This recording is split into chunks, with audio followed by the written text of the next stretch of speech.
Amen. Great is the Lord, and he's greatly to be praised in the city of our God and in the mountain of his holiness. The Bible says that this is the day that the Lord has made. We are going to rejoice and be glad in it. David said, our soul shall make a boast in the Lord.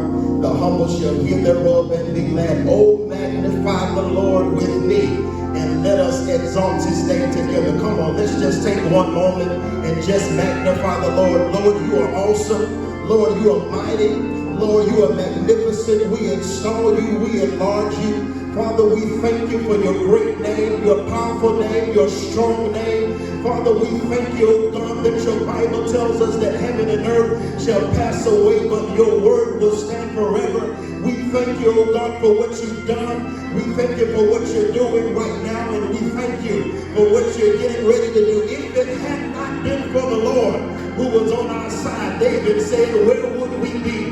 We would be like a ship without a sail without you. And so therefore we give you praise and we give you glory. Father, we thank you that the word of the Lord is a lamp unto our feet and it is a light unto our pathway. Father, we thank you that at the entrance of your word, it gives us life and light. And so, Father, we thank you that the word that we're getting ready to release, Father, we thank you that it's going to cause change, that it's going to bring transformation in Jesus' name. Father, you said that man shall not live by bread alone, but by every word that proceeded out of the mouth of God. Amen. Quickly, I want to go ahead and thank, amen, the Seventh-day Pentecostal Church family for allowing me to come on this Sabbath morning to be able to minister the sweetest thing that I know, the sweetest thing that we know, which is the word of God. We give honor, amen, to the senior leadership of this house. We give honor, amen, to Pastor Mark Miller. We give honor to his first lady, amen, Lady Cynthia Miller. We give honor to the first family. We give honor to Pastor Miller, and we thank God for all the ministers, the elders, and deacons that make up the leadership in this house. But I want to go directly to the word of God. We don't want to be long on this morning. I want to go right there to Psalm 40. Psalm 40, and we're going to read verses number 1 through 3. Psalm 40, verses number 1 through 3. And I believe that this is the word of the Lord concerning us for this time and this season that we're in right now. Those of you that have your Bibles, I want you to read along with me as I read. The Bible says, I waited patiently for the Lord, and he inclined unto me, and he heard my cry. He brought me up also out of an horrible pit, out of the miry clay, and he set my feet upon a rock, and established my goings. And he hath put a new song, say new song. He has put a new song in my mouth, even praise unto our God. Many shall see it in fear, and they will trust in the Lord. Verse number 2 says, he brought me up out also of a horrible pit, out of the miry clay, and set my feet upon the rock, and established my goings. And he put a new song in my mouth, and even praise to our God. Amen. For these next 20 minutes that we have to share together, I want to minister from this thought. I know why the cage bird sings.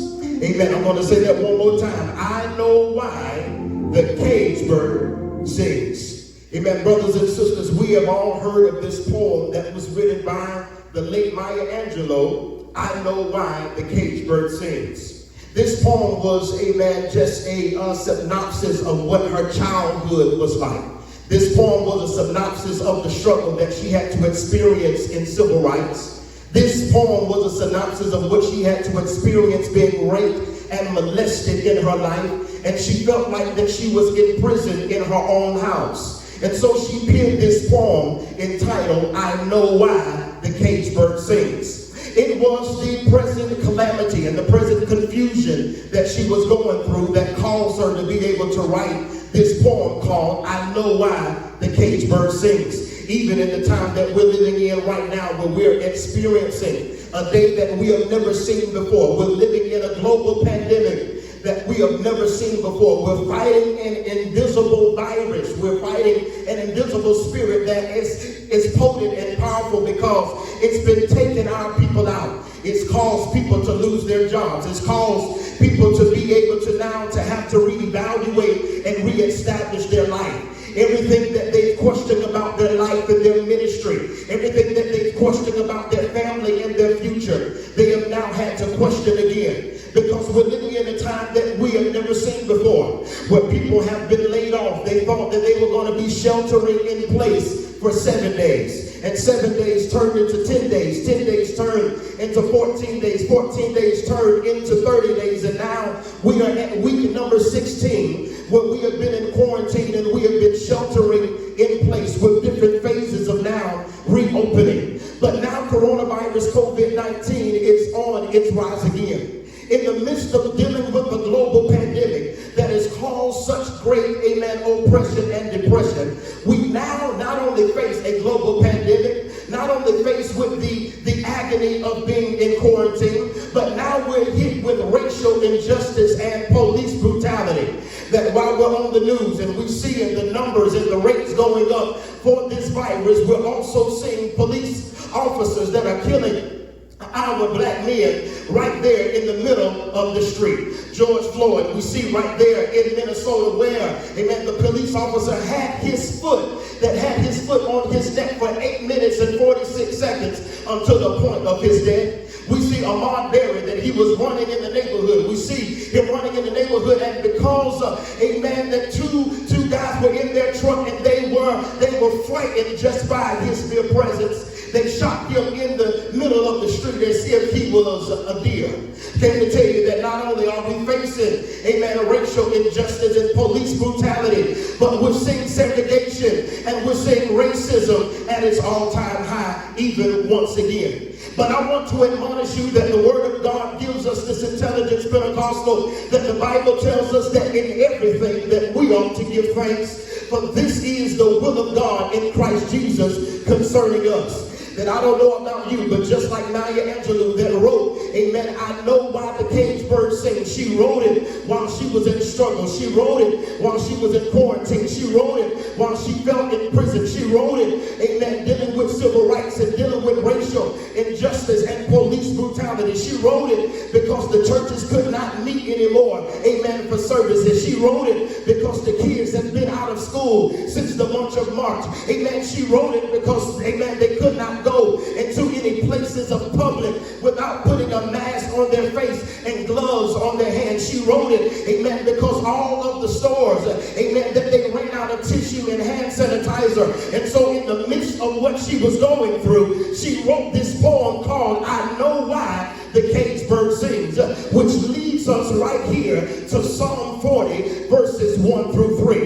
The Bible says that I waited patiently on the Lord. This is David talking. David says, I waited patiently on the Lord, and he inclined unto me, and he heard my cry. Bible says that he brought me up out also of an horrible pit, out of the miry clay, and he set my feet upon a rock, and he established my goings. And verse number 3 tells us that David said, and God put a new song in my mouth. I want to tell you, brothers and sisters, that God is getting ready to give you a new song. I just want you to touch yourself and say, self, I am a bird, and God is getting ready to give me a new song. Brothers and sisters, in order for us to be validated enough to compose this new song, we must first understand the art and the science of music. We must understand the great effect that music has had in every generation, every culture, and every nation. That in order to be a good recording artist, you must have, number one, musical appreciation. That you must appreciate the different sounds, the different tones and timbres, the rhythms and melodies and chants in music. That in order to appreciate music, to get this new song like David, you have to be aware that everyone's expression of music won't be the same because they have a different experience. And that experience causes them to express in their own unique way. I come to tell you that your testimony might not be like mine, but I appreciate your testimony because your testimony is going to cause you to produce a new song, which is ultimately going to tell me about your experience. Brothers and sisters, to really appreciate music, you must know 4 things about music. You must know that number one, and we're going quickly, that number is a way of expression. That many singers and instrumentalists, that they express who they are and they express how they feel through their music. Number two, music is a way of communicating how you feel. That if you've ever been in love before, you understand that sometimes that music can tell your spouse how you really feel about them. Y'all don't hear what I'm saying? That when you could not send them, amen, a text message, you would send them a song. And you understand, I know y'all saved now, amen, but back in the day you would turn on Luther Vandross, and Luther Vandross had a song with the lyrics that said that a room is not a room. Y'all ain't saying nothing. That even when there's nothing but gloom, but a room is a house, and a house is not a home. We understood, amen, that music can express, amen, how you feel. Amen. Point number three, that music, it brings us together. Especially in our African-American culture. You know you've been to the family reunion. You know you've been to the wedding reception. And you know right there at the wedding reception when the DJ puts on Do You Remember? That it was a day right there in September. You know that there is a time where, amen, all of the family, that they get on the dance floor. And when you hear Before I Let Go, that's when the family and the friends, they gather on the dance floor to do the electric slide. So not only is music a way of expression, not only is music a way of communicating how you feel, not only does music bring us together, but music is in everywhere and everything. Even this morning, when you woke up, before you got on this live this morning, your alarm clock went off. When your alarm clock went off, right there, you heard some music. I don't know about you, but many of you may worship before the word is given. Many of you, amen, even before, amen, you're hearing this message. You have already heard the praise team already minister the songs of the Lord. Amen. You heard Minister Frankie. You heard the praise team up here singing. Music is in every place and everywhere. Those of you that has been driving your car, you may not even have music playing in your car, but your windows may be rolled down and the person next to you could be blasting their music. What I'm trying to tell you is that music is in every place and everywhere. Come on, I want you to say, I've got a new song. I know why the cage bird sings. Now that we've covered music appreciation and its great effect on us and our world, I came to ask you, what is a song? David said in Psalm 40, verse number 3, and God has put a new song in my mouth. Brothers and sisters, what is a song? I know many of us will have our own definition of what a song is to us. I know, Judy, that, amen, that I know that we'll say that a song is a bunch of instruments and singing put together on a record. Or a song is a simple melody that makes us feel good, or a musical piece that is absolutely classic and timeless. Amen. But before we go any further into what God is really sharing with us, I want to give you the working definition of a song. That a song is a collection of lyrics formed with the emotion from an event, encounter, or experience. In other words, after you have been through something, you now have the inspiration to sing a new song.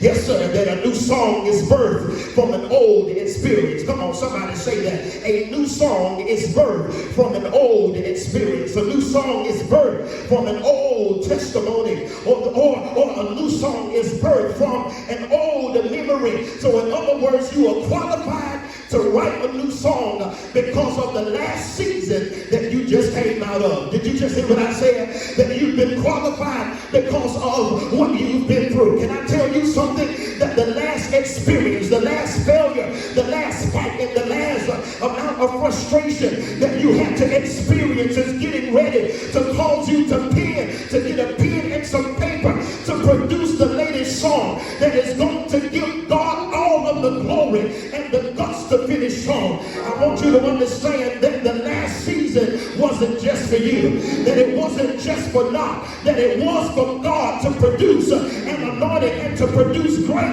on the inside of you. And so therefore, you're like David this morning that you said, because of what I came out of, that God is getting ready to give me a brand new song. Look at somebody in your household and say, I know why the cage bird sings.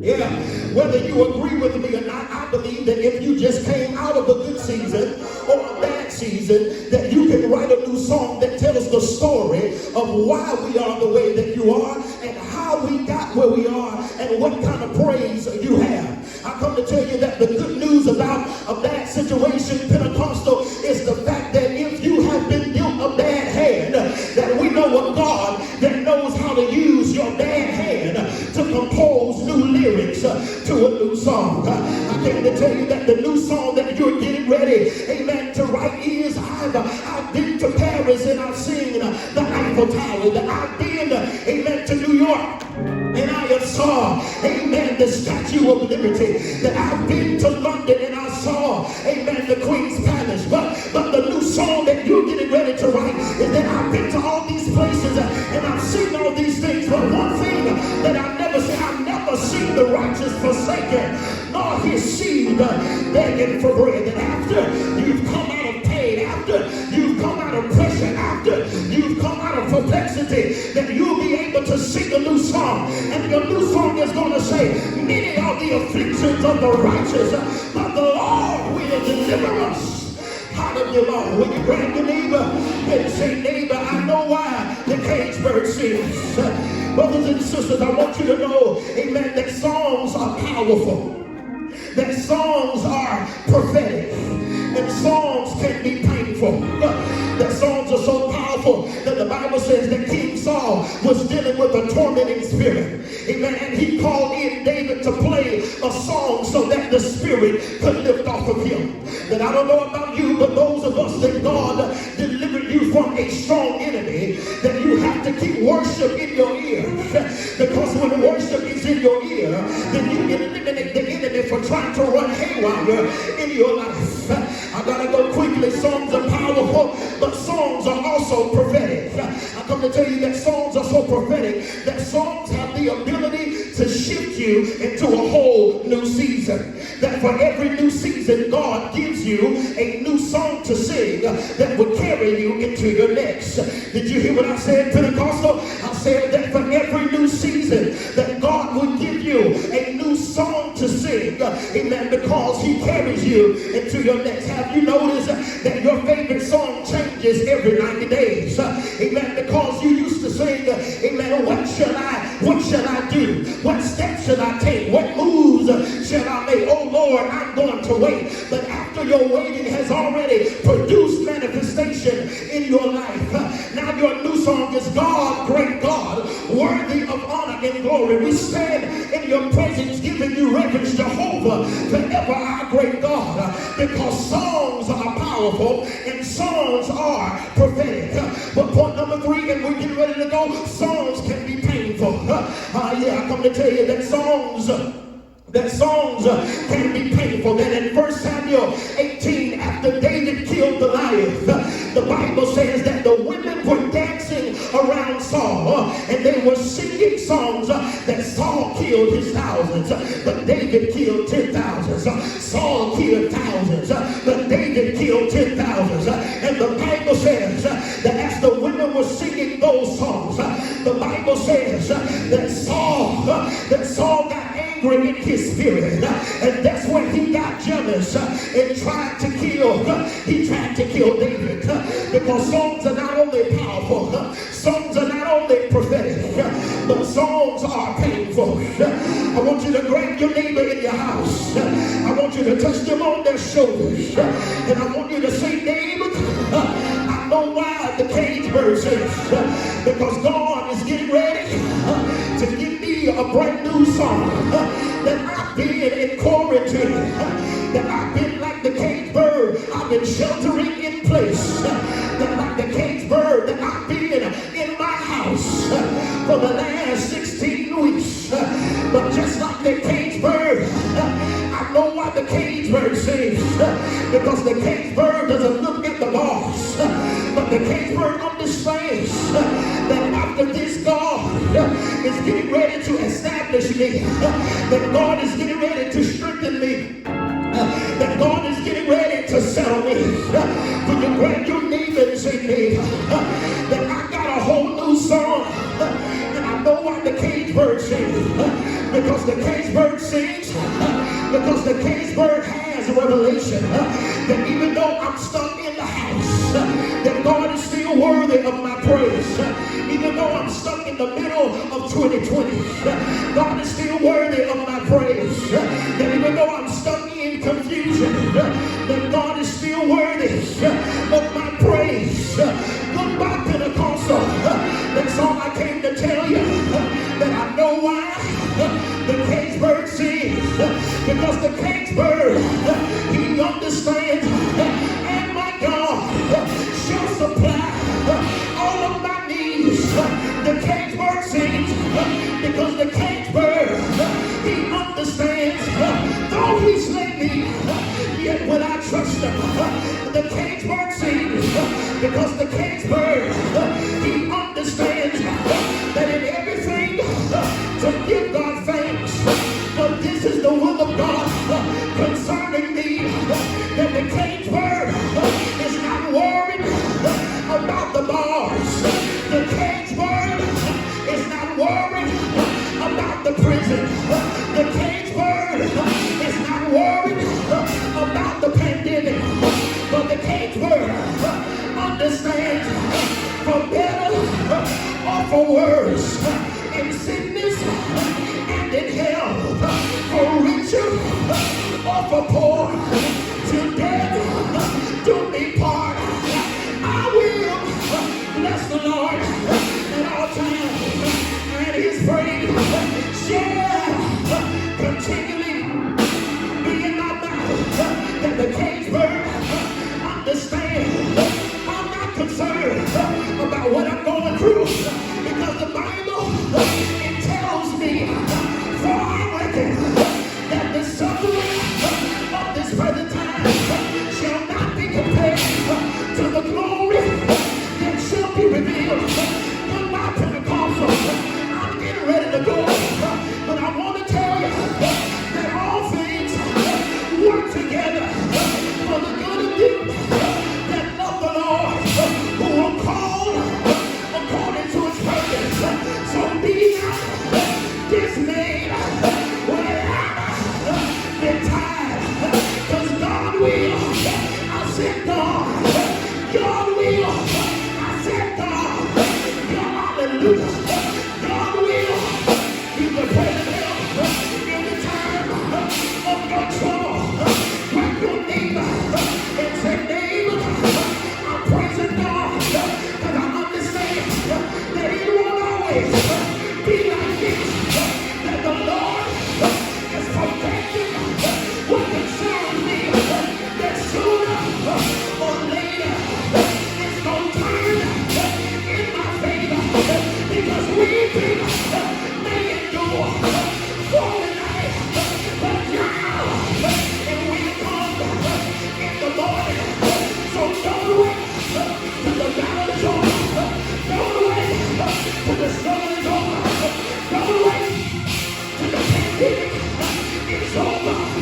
Open up your mouth and shout unto God with the voice of triumph. Clap your hands, all ye people. Dance like David. Follow right now. Praise him right now. Because he's worthy of the glory. He's worthy of the praise. Come on, take 30 seconds to praise the Lord. Hey, hey, hey. Hallelujah. Come on, take 30 seconds. Come on, praise him. Do the praise part. Praise him, praise part. Praise him for the healing. Praise him for the deliverance. Praise him for the breakthrough. Praise him for the expansion. Praise him for promotion. Praise him. And I know why the cage bird sings. Hallelujah to God. Maya Angelou, that she understood that even in the midst of pain, that even in the midst of pressure, even in the midst of what was perplexed, she understood that I could pen a poem in the middle of a pandemic, because I understand that my life won't be like this always. I want you to know that not only have a pandemic been released in the earth, but can I tell you the ruling spirit that's been released in the earth, Pentecostal? And this is why we got to continue to pray. That there's been a spirit of fear and paranoia that has been released over our land. There's been a spirit of fear because people don't know what their tomorrow is going to look like. Men are so afraid to be pulled over by the police because they believe that today might be my last day and tomorrow I might be a hashtag. That we're living in a time now that people are walking around with COVID-19, and because they're asymptomatic, they don't even know that they have it. They don't even know that they're spreading it. And people are afraid. They're taking proper precaution, and we thank God for that. But there's been a spirit of fear and paranoia that's been released over the land. But I come to tell you that God has not given us the spirit of fear, but that of power, that of love, and a sound mind. That Pentecostal, I want you to know that the reason why the Lord told me to minister this message right now in this house, because those of you that are watching this morning, that the Lord wanted me to tell you that you've been feeling like a caged bird. That you've been feeling like you've been in a certain place all by yourself. That you've been feeling like no one else is going through this season but me. No one else is experiencing trials and tribulations on every side but me. No one else is experiencing lack but me. I feel like a caged bird, trapped in a cage of depression, trapped in a cage of oppression, trapped in a cage of stress, trapped in a cage of anxiety, trapped in a cage of worry, trapped in a cage of fear. And to add insult to injury, when I would go through, I could not wait till the Sabbath so I could get to the house of God, because I was always like David, that I was glad when they said unto me, let us go into the house of the Lord. But what happens when the house of God is shut down? What happens when the house of God is shut down and you have no place to run to, just like that caged bird? You can't come to, amen, Kenneth Street right now. You can't come and lay up here on the altar. You can't come and sit on the bench. You can't come because nobody is here. Everybody is sheltering in place. What do? You got to be just like that caged bird. And you have to see past where you are right now. You have to look from the place. The Bible says Joshua and Caleb and those 12 spies, that they looked from the place where they were, and they looked over there to that promised land. And the Bible says that that land was filled with milk and honey. I come to give you good news, that we're not concerned about another wave of coronavirus, that we're not concerned about what the news is talking about, because for the rest of us, for the kingdom people, that we're getting ready to experience the best of our days. The worst is already over and the best years yet to come. So be not weary in your well-doing. But I want you to understand that in due season, you're getting ready to reap if you faint not. Caged bird, keep giving it praise. Caged bird, keep blessing his name. Caged bird, you keep on fighting. Caged bird, you keep on praying. Caged bird, you keep on interceding. Caged bird, you keep on believing, because the God of our grace, 1 Peter 5:10, the God of our grace, that after you have suffered a while in this cage, that the Lord will establish you. He will strengthen you, and he will settle you. God has put a new song in your mouth. After this, you're going to have a new praise. You're going to have a new thanksgiving. You're going to have a new reverence for the word of God. Father, we thank you for your word. We thank you for the people of God that have heard your word today. Father, thank you for even allowing us to encourage them, to let them know that just like that caged bird understood that it won't always be like this, because the Lord will prevent that concerning it. The caged bird understood that sooner or later, can I just change that lyrics real quick? Sooner than later, it's getting ready to work in your favor, and it's getting ready to turn around for you. I want you to know that we're praying for you here at Scottdale Pentecostal Church of God. I want you to know that Pastor Mark and Lady Cynthia Miller, that they're covering you in prayer. I want you to know that the intercessors and the elders and the deacons and the mothers, that they're praying for you. That they're not only praying that you'll come into your better days, but they're praying just like Jesus. They're praying the same prayer that God wants for your life when he said, beloved, I wish above all things that thou mayest prosper, be in divine health, even as your soul prospers.